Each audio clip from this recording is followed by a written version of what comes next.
میر تقی میر کے محاسن کلام۔ میر تقی میر کے نمایاں محاسن کلام درج ذیل ہیں۔ نمبر 1، عہد کا ترجمان۔ میر کا عہد افراتفری اور طوائف الملوکی کا عہد تھا۔ اگر میر میں زمانے کی چوٹ کھانے اور زخم سہنے کی عادت نہ ہوتی تو زمانے کی بھیانک آندھی کے سامنے ان کی شخصیت اور شاعری کا چراغ گل ہو جاتا۔ اس لیے میر کی رام کہانی اس عہد کی داستان معلوم ہوتی ہے۔ میر کی تنہائی پسندی اور خلوت نشینی انہیں اپنے عہد اور ماحول کی ترجمانی سے باز نہ رکھ سکی۔ اس عہد کی افراتفری، ذہنی انتشار، سکون کی تلاش، شرفاء کی پریشان حالی اور معاش کی قلت کی جیتی جاگتی تصویریں ہمیں ان کے کلام سے ملتی ہیں۔ میر کی دنیا میں عشق کی حکمرانی ہے، جس میں ان کے خاندان کی تہذیب اور معاشرتی روایات کو بڑا دخل ہے۔ ان کو شروع ہی سے عشق و محبت کی تعلیم دی گئی تھی۔ اگرچہ میر کی دنیا میں غم کی حکمرانی ہے، لیکن یہ غم نہ تو روایتی ہے اور تخیل کے پیداوار، بلکہ داخلی اور خارجی زندگی کا حقیقی عطیہ ہے۔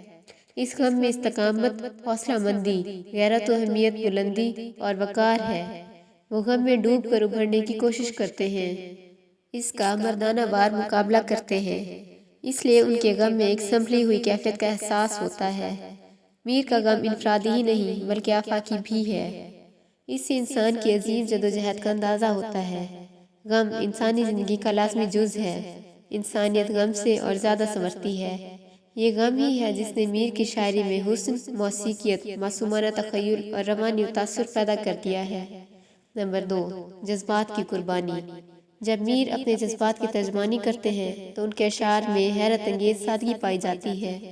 جب وہ اپنے احساسات اور تاثرات کو صفائی اور درد انگیزی کے ساتھ بیان کرتے ہیں تو ان کے اشعار میں ایسا ترنم پیدا ہوتا ہے گویا ان کی روح موسیقی میں آ بسی ہے۔ وہ الفاظ میں ایسا جادو بھر دیتے ہیں جس سے دل پر چوٹ سی لگتی ہے۔ میر نے اپنے غم انگیز وجدان سے ایک الگ دنیا تعمیر کی ہے، جو اپنی عظمت اور رنگ روپ کے اعتبار سے بالکل نئی ہے۔ ان کی شاعری میں رمزیت بھی پائی جاتی ہے۔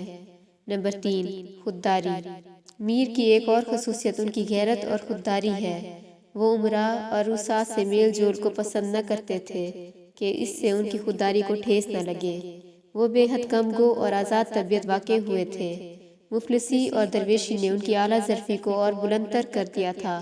ان کی خودداری کا ایک سبب تو طبعی تھا، دوسرا انہیں اپنی وضع کا بہت پاس تھا۔ نمبر 4، تصوف و فلسفہ۔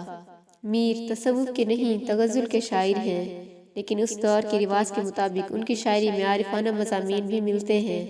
اسی طرح ان کی شاعری میں فلسفہ کا اثر بھی پایا جاتا ہے، لیکن یہ فلسفہ کوئی ٹھوس حقیقت نہیں ہے۔ نمبر 5، مرقع نگاری۔ میر کے کلام میں حقیقت اور اصلیت بھرپور انداز میں ملتی ہے۔ وہ ایک ایسے مصور ہیں کہ ان کے لفظی مرقع ہماری آنکھوں کے سامنے جیتی جاگتی تصویریں معلوم ہوتے ہیں۔ یہ مرقع نگاری داخلی اور خارجی اثرات دونوں کی ہے۔ ان میں جذبات انسانی بھی ہے اور مناظر قدرت بھی ہے۔ ان کے کلام میں انفرادی اور اجتماعی شعور کا حسین امتزاج ملتا ہے۔ نمبر 6، فارسی تراکیب اور تشبیہات۔ میر کو اسالیب بیان پر بڑی قدرت حاصل تھی۔ انہوں نے اکثر فارسی تراکیب یا ان کے ترجموں کو انتہائی خوبصورتی سے اپنے کلام میں سمویا ہے۔ اسی طرح تشبیہیں اور استعارے جو ہر شاعری کی جان ہوتی ہیں، اگر خوبصورتی سے برتے جائیں تو شعر کا حسن دوبالا کر دیتے ہیں۔ میر نے ان کا استعمال بھی دلکش انداز میں کیا ہے۔